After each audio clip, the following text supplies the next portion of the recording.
Խելագարության արդյոք Իվան Մաշու անձերի տակ պարկելը բուժվելու նպատակով նատուսի ստեղծած ժողովրդաշրջանում այս ամենը ոչ միայն իրականություն, այլ նաև տարբեր մարդիկ հավատում են տարատեսակ սնահավատությունների։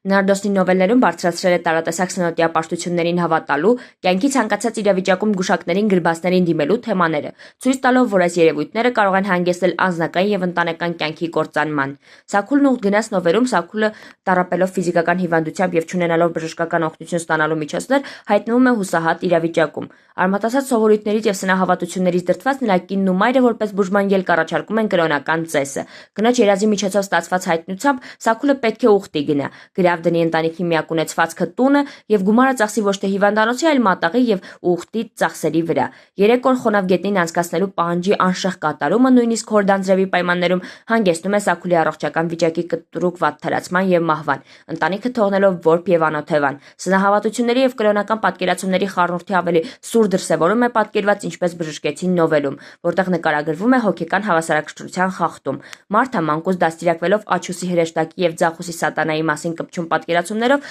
ողջ կյանքում քնել էր Ձախուսի վրա, սատանային ճնշելու նպատակով։ Նա նաեւ ծայրահեղ հավատ էր տածում սրբերի նկատմամբ, որն արտահայտվում էր կյանքին սպառնացող ծոմապահություններով։ Մարթայի նյարդային խանգարումը բուժելու համար դիմում են գրբացի օգնությանը, որը ձախողելով աղոթքի միջոցով դևերին հանելու փորձերը, դիմում է ֆիզիկական բռնության։ Աղջկան կապելով եւ դաժանորեն ծեծելով։ Մարթայի մահը եւ նրա հոր անժամանակ մահը ցույց են տալիս այս մեթոդների ողբերգական հետևանքները։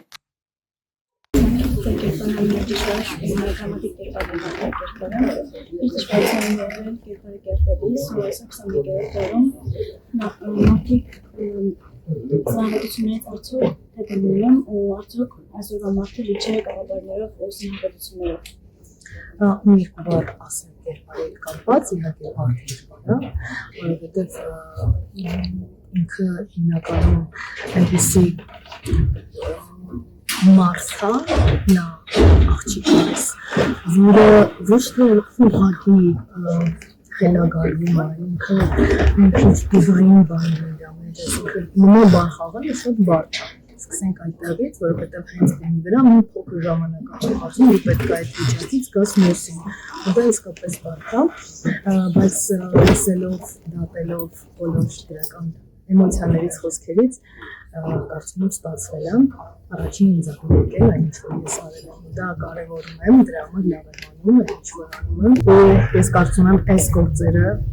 նրա համար են, որ տեսնեն կողքից, թե ինչպես պետք է չլինել, ինչին պետք չի հավատալ, ինչն է մեզ ավելի ստիպում լինել ավելի հանգիստ, որովհետև դրանք մեզ ավելի շատ տագնապ են առաջացնում այս բաները, ու դու կարող ես վերածվել մի դեպրեսիվ մարդու այդպես սնահավատության պատճառով, բայց այո, կան մարդիկ, ովքեր դրան հավատում են ու հուսով եմ, որ ինչ որ մենք անում ենք, տեսնելով որ դա լավ չի, փորձեն այդպես չմտածել չլինել։ Իսկ հանդիսատես ունենք, որ նույնիսկ ասում են, որ ոչինչ չի փոխվել։ Հատկապես ցավալի է հասարակության լուր համաձայնությունը եւ իներցիան։ Հարևանները ոչ միայն անտարբեր են տեղի ունեցող ողջ անհետացության նկատմամբ, այլև ֆինանսապես աջակցում են գրվածին։ Միակ բացառությունը մրգավաճառցականն է, որը դրսևորում է բանական դիրքորոշում, վրընդելով կեղծ բժշկին։ Այսպիսով Նարդոսը ցույց է տալիս, որ տգիտություն եւ սնահավատությունը կարող են կործանել անհատներին, նույնիսկ երբ այդ գործողությունները քողարկված են կրոնական կամ ավանդական արարողակարգերով։ Ինչ նմանություններ կան 21-րդ դարի մարդու եւ ձեր կերպարի միջեւ եւ ինչ դժվարություններ եք ունեցել կերպարը կերտելիս։ Դժվարություն առանձնապես չի եղել, ցականի կերպարն է։ Մեր ցավեցի ցականի Արևելքի սովորը դժվարություն չի, դա շատ բարձ ինձ համար հասկանում մարդը, սեփանի իր արդար կրկինքով աշխատող, վաստակող մարդը ու նաև արդարության ջատագող մարդը, եթե տեսնող խապում են պետք միամիտ ձեր մարդն գալիս է սիրիկաձեր կդորում որ ճուճի գալիս է ասացին տերը այսպես Իսկ ինչ նմանություններ կարող եք ասել 21-րդ դարի մարդու եւ ձեր կերպարի Իսկ ես կարող ասել մարդիկ ցանայպես չեն փոխվել ոչ մի 21-րդ դարում 19-րդ դարում մարդը նույնն է ոքի փոխում է կյանքի դեկորները Եթե ժամանակին բուրգեր են, հետո չգիտեմ պալատներ, հետո չգիտեմ ինչեր, կամաց այսօր մեր բարձրահարկ շենքեր են, մարդը ինքը դարերի ընթացքում չէր փոխել, ուր էր թե մարդը փոխվել է, մարդը հասկանալ է, որ վատ բաները մարդկության կյանքում պետք է վերացնել, պետք է մաքրել Առանձնապես բան չի փոխվել եւ այն ժամանակ կային այդպիսի մարդիկ եւ հիմա կան այսպիսի մարդիկ ցականի կերպարը նկատի բոլոր ժամանակներում եղել են ազնիվ մարդիկ եղել են ոչ ազնիվ եղել են արդար կրկինքով աստակող մարդիկ եղել են սիրիկաներ այսպես Շնորհակալություն Գուշակություններին դիմելը նախ եւ առաջ պայմանավորված է ցածր կրթական մակարդակով, բայց այն ունի նաեւ իր հոգեբանական հիմքերը։ Գուշակությունը որոշակի հույս կամ ճակատագրի հանդեպ վերահսկողության զգացողություն է տալիս, երբ մարդ ապրում է անորոշության, վախի կամ որոշում կայացնելու անընդունակության պայմաններում։ Շատ դեպքերում մարդիկ տեսնում եւ լսում են այն, ինչ ուզում են տեսնել կամ լսել, ինչը հաստատում է սեփական սպասումները։ Առկա է նաեւ մշակութային եւ սոցիալական ազդեցությունը։ Գուշակությունները շատ մշակույթներում դարձել են ավանդույթ։ Մեր օրերում, երբ գիտությունը, տեխնիկան հասել են մեծ նվաճումների, տրվել են շատ հարցերի պատասխաններ, թվում է թե մարդ պակաս չափով պիտի հետաքրքրվի գուշակություններով, հավատա դրանց եւ իր կյանքի ու ապագայի հիմքը դարձնի։ 21-րդ դարում որոշ մշակույթներում գուշակությունները դարձել են զվարճալի զբաղմունք, գումար աշխատելու միջոց, բայց որոշ մշակույթներում դեռ խորապես հավատում են դրանց, դիմում տարբեր գուշակների, վաղ չափողների, աստղակետների, էքստրասենսների եւ ծախսում հսկայական գումարներ։ Մենք ցավոք պատկանում ենք երկրորդ տիպի հասարակությունների խմբին։ Հայաստանյան գուշակությունների մշակույթը գալիս է դարերի խորքից, խարսխված ժողովրդական հավատալիքների, հին ծիսակարգերի, նաև քրիստոնեական հոգևոր կյանքի շերտերի վրա։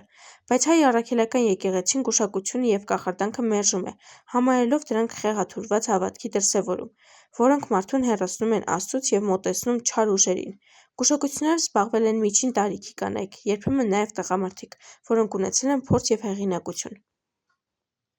Հետաքրքրական է, որ այս թեման մեր մեծերից միայն Նարդոսին չէ, որ հուզել է։ Թեմային անդրադարձել են նաև Ղազարոս Աղայանը, Հովհաննես Թումանյանը։ Ղազարոս Աղայանը իր «Արություն եւ Մանվել» վեպում գրել է, թե պատմելով իրենց գյուղի քաջ եւ աներկյուղ տղաների մասին Մանվելն ավելացնում է. Բայց այդ սրտոտ տղեքը գիշերները գերեզմանատան կամ մի քանդված եկեղեցու մոտով անց կենալիս, որ մի ցից կամ մի քար են տեսնում, կամ մի շվակ, այդ հասարակ բաները նրանց աչքերում այնպիսի բաներ են դառնում, որ չափազանց երկյուղից սրտները ճաքում է, լեղիները պատրվում, մի քանի օր չի քաշում, մեռնում են։ Նույն թեմային անդրադարձը Թումանյանը կատարել է իր Լորեցի Սաքոն պոեմում, երբ Սաքոն մի գիշեր մենակ մնալով սարերում հիշում է մանկության տարիներին տատի պատմած քաչքերի ու սատանաների մասին, երևակայությունը կենդանացնում է այդ ամենը, եւ իրականության ու երևակայության սահմանները կորցրած երիտասարդը խելագարվում է ու իրեն նետում դեբետը։ Հետամնաց պատկերացումների սնահավատության ազդեցության տակ հերոսի խելագարվելու հնարավորությունը կասկածի տակ է առնվել ժամանակակիցների կողմից, որակվել որպես անհամոզիչ հանգամանք, բայց պատահական չի կարող լինել այս թեմային մեր տարբեր հեղինակների անդրադարձը։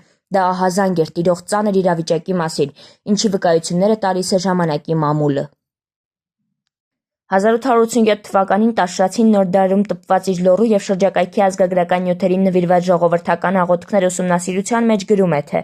19-րդ դարը լուսավորության դար է, ազգերը առաջադիմում են, բայց հայ ազգը շարունակում է խարխափել տգիտության եւ խավարի ճիրաններում։ Հոդվածագիրը կարծում է, որ բացի ազգային խնդիրները մատնանշելուց պետք է նաև ցույց տալ հասարակության առողջացման ուղիները։ Ով ուզում է ճանաչել ժողովրդին, նա պիտի նախ եւ առաջ ուսումնասիրի ժողովրդական հավատալիքները եւ դրանցից անմիջապես բխող ժողովրդական աղոթքները, որոնց մեջ արտացոլված են ժողովրդի բոլոր սնոտիա պաշտությունները։ Հեղինակը արձանագրում է, որ վախկոտությունը մեր ժողովրդի կյանքում մեծ տեղ են գրավում։ Երեխայությունից գյուղացին սնվում է հեքիաթներով, առասպելներով, սնոտիա պաշտություններով, որոնք լիքն են լինում արհավիրքներով եւ սարսափելի տեսարաններով։ Այդ պատմությունները մարդկանց մեջ ծնում են երկյուղ, սարսափ։ Գիշերը մարդիկ հանգիստ շրջել չեն կարողանում, որովհետև վախենում են սատանաներից, դևերից եւ չարքերից, շատ են մահացողների թիվը։ Գիշերը մի բվի ձայն է գյուղացու համար դժոխքից ելած սատանայի ձայնն է։ Այդ ժամանակ մարդկանց աչքին քարերներ են ոտքեր առնում եւ ուրվականներ երևում։ Մի խոսքով վախը իր շատ զոհեր է տանում մեր ժողովրդի միջից։ Հայ ընտանիքը իր երեխային կաթի հետ տալիս է վախի եւ երկյուղի գաղափարը, բայց առավել հետաքրքրականն այն է, որ այդ ամենին զուգահեռ ստեղծում է վախը հանող կամ վախից պաշտպանող աղոթքներ։ Դեղի ծաղիկ, դեղնածաղիկ, մերը քաղեց, դուստրը փնջեց, հավը ննջեց, որդին փնջեց, ելավ սարին, քոթոթը քարին, հավն ու թառին, կովն ու կապին, այ սիրտ, տեղդ։ Տարբեր վախճապողներ աշխատում են տարբեր մեխանիզմներով, միայն մեր շրջապատում կատարված բանավոր հարցման պարագայում, անգամ ամեն երկրորդ ծանոթ ճանաչում էր կամ լսել էր վախճապողներին դիմելու մասին դեպքեր։ Նրանք մեզ հետաքրքիր տեղեկություններ հաղորդեցին վախճապելու տարբեր մեթոդների մասին, որոնք առաջին հայացքից անգամ թվում են տարօրինակ և հակաքրիստոնեական։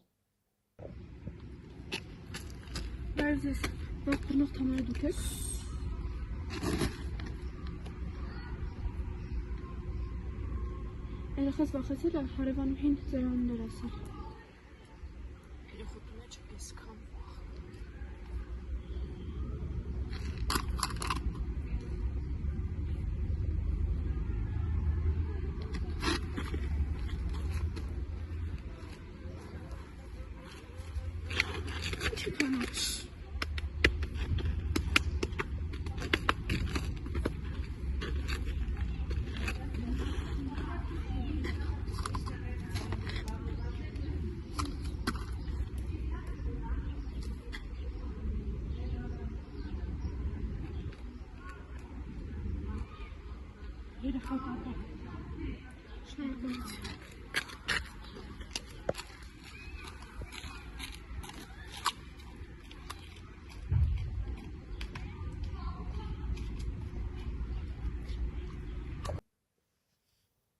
Պետք է սակայն ուրախությամբ արձանագրել, որ այս թեմայով անցկացված հարցումները ավելի քան 500 տեռասների և պատանիների շրջանում գրանցել են դրական արդյունքներ։ Հարցերին թե գիտեն դեպքեր, երբ իրենց ծանոթները օգտվել են նման ծառայություններից կամ հավատում են արդյոք նրանք նման մարդկանց, հարցվածների 95%-ը բացասական պատասխան է տվել, այդ ամենը համարելով անմտություն, տգիտություն, Աստծուց հեռանալ։ Միայն մի քանի տոկոսն է նշել գուշակներին այցելած ծանոթների մասին կամ հավատ ընծայել գուշակություններին։ Պետք է հիշել, որ հաճախ նման մարդիկ ունենում են մեծ հաջողություններ, քանի որ մարդիկ դիմում են նրանց մեծ հավատով, և ներշնչանքն իր գործն անում է, բարելավում է մարդու վիճակը, բայց պետք է նկատի ունենալ, որ այս ամենը կարող է խանգարել իրական հոգեբանական կամ բժշկական օգնություն ստանալուն։ Եթե մարդն ունի լուրջ վախեր, ֆոբիաներ, տագնապ կամ հոգեկան խնդիրներ, լավագույն լուծումը համապատասխան մասնագետին դիմելն է։